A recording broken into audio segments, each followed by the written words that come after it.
Digestion in stomach. आज का हमारा टॉपिक क्या है? Digestion in stomach. के खाना जो है बेटा वो एसोफेगस से क्रॉस करके मैदे में आ चुका है। ये हमारा मैदा होता है कुछ इस तरीके से। ठीक हो गया? हमारा मैदा कुछ इस तरीके से होता है। ये वाला जो हिस्सा ना ये कहलाता है एसोफेगस। ये क्या होता है? इसको आप एसोफेगस का नाम देते हो। ठीक हो गया?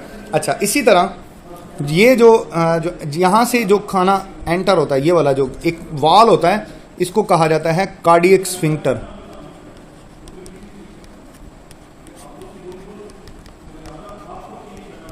इसको क्या कहेंगे?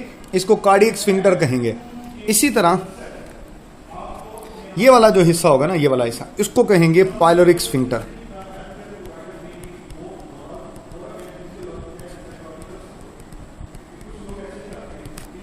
पाइलोरिक स्फिंक्टर, इसको क्या कहेंगे? Pyloric sphincter. ये खाने को वापस जाने से रोकते हैं। क्या करते हैं? ये क्या करते हैं? खाने को वापस जाने से रोकते हैं। अब अगर आप मैदे के स्ट्रक्चर को देखें ना, तो मैदे के अंदर ना बेसिकली 4 तरह की लेयर होती है, जिनको 3 तरह की लेयर कहा जाता है। मसलन देखें,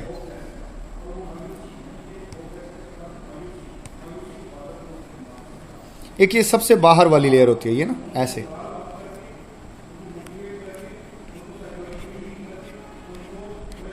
ये सबसे पहली लेयर होती है, सबसे बाहर वाली। इसको कहते हैं फर्स्ट लेयर। ये होती है कनेक्टिव टिश्यू की। ये जस्ट हिफाजत करती है। किसकी बनी होती है? ये कनेक्टिव टिश्यू की बनी होती है, मैदे की।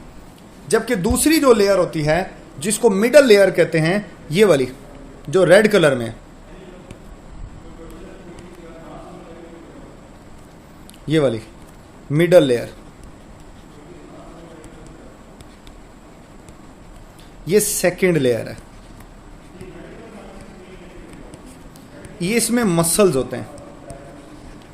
जैसे आपने पढ़ा था ना कि स्मूथ मसल्स और लॉन्गिट्यूडनल मसल्स, 2 तरह के मसल्स हैं। स्मूथ मसल्स हैं और लॉन्गिट्यूडनल मसल्स हैं। अभी किसी की रिक्वेस्ट आई है, मैं एक्सेप्ट कर लूं, फिर आगे चलता हूं। आपको बेटा मैं बता रहा था मैदे के बारे में। देखो, ये जो मैदा है ना, इसकी ये 2 लेयर होगी। अब जो तीसरी लेयर होती है ना, वो भी मैं बनाता हूं।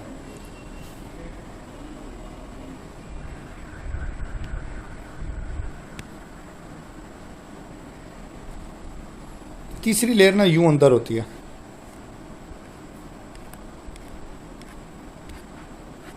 असल में ना ये 2 होती हैं, यूं ना 2 होती है।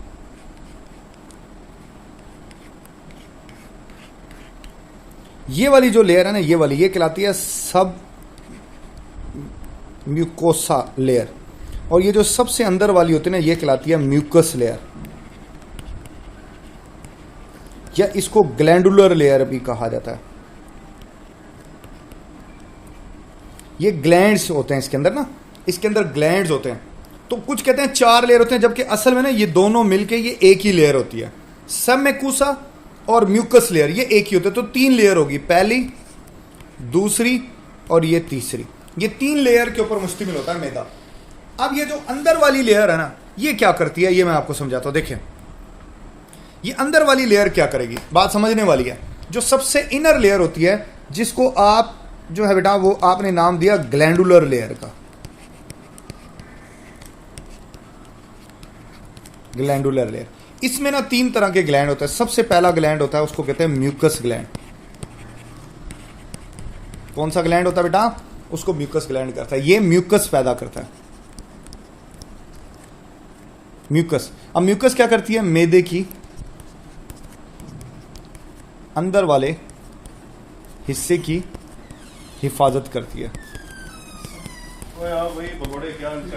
मैदे के अंदर वाले हिस्से की हिफाजत करती है। दूसरी जो लेयर, तुझे सीधा करना पड़ेगा और कुछ नहीं, म्यूकस लेयर है। अच्छा, दूसरी जो लेयर है ना, उस लेयर को, दूसरा जो ग्लैंड होता है उसको कहते हैं पाराइटल ग्लैंड और ऑक्जेंटिक ग्लैंड। ये दोनों एक ही ग्लैंड के नाम है।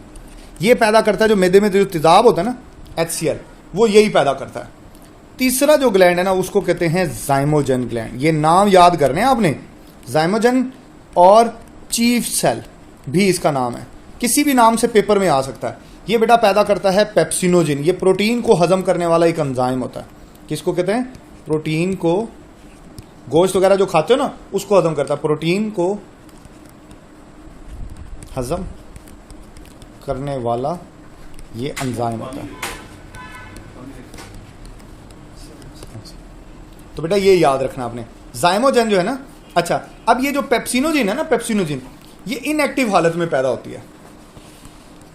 आपको पता है कि हमारा मैदा भी प्रोटीन का बना है, हमारा मैदा भी प्रोटीन का बना और ये भी प्रोटीन को हजम करता है। तो भाई ये तो हमारे मैदे को ही हजम कर देगा, तो उससे बचने के लिए मैदा इसको इनएक्टिव हालत में पैदा करता है।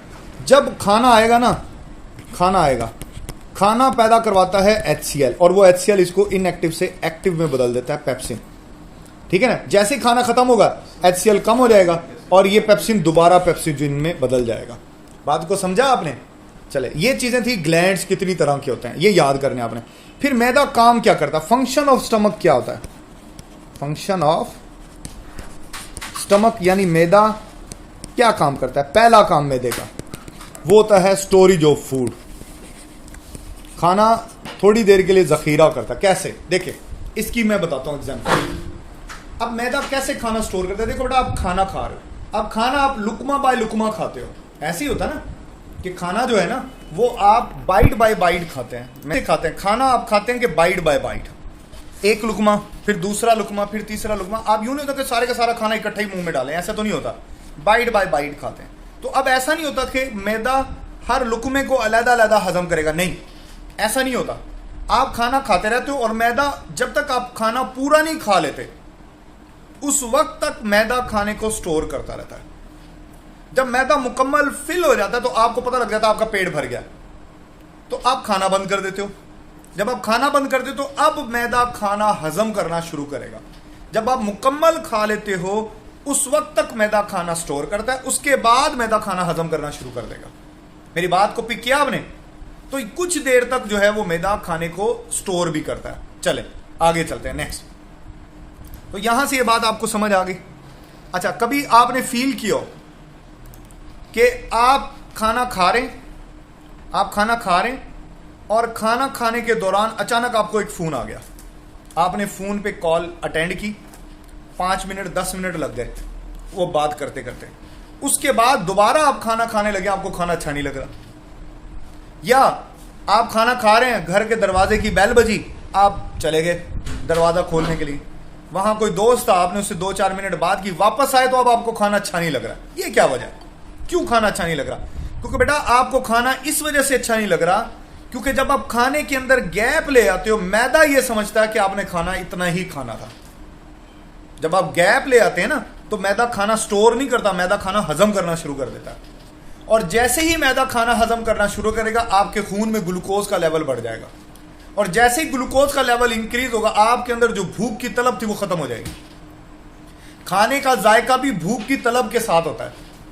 तो जब आप गैप डालते हो तो उस गैप डालने से मैदा खाना स्टोर करने के बजाय मैदा खाना हजम करना शुरू कर देता है, और हजम करने से फिर वो खाना जब ब्लड में जाएगा तो ग्लूकोज का लेवल बढ़ जाएगा। जब ग्लूकोज का लेवल बढ़ जाएगा तो फिर बेटा जो है वो आपकी जो भूख की तलब है वो खत्म हो जाएगी। ये इसकी वजह ये थी। चलो इसी बात से आगे चलते हैं नेक्स्ट। अब दूसरा जो काम मैदा करता है ना, दूसरा काम मैदा क्या करेगा? दूसरा काम बेटा डेफिनेट सी बात है, खाना जो है ना, एक वर्ड इस्तेमाल होता है मैदे में, चर्निंग ऑफ फूड। कौन सा वर्ड होता है? Churning of food. मैदे में जितना एसिड है, मैदे में जो HCl है प्लस पेप्सिन है प्लस म्यूकस है, ये 3 चीजें हैं मैदे के अंदर। 3 चीजें ना, इसको कहते हैं गैस्ट्रिक जूस। इसको क्या कहते हैं? गैस्ट्रिक जूस कहते हैं। इसको गैस्ट्रिक जूस कहा जाता है, गैस्ट्रिक जूस कहते हैं इसको। चर्निंग ऑफ फूड होता है कि गैस्ट्रिक जूस में गैस्ट्रिक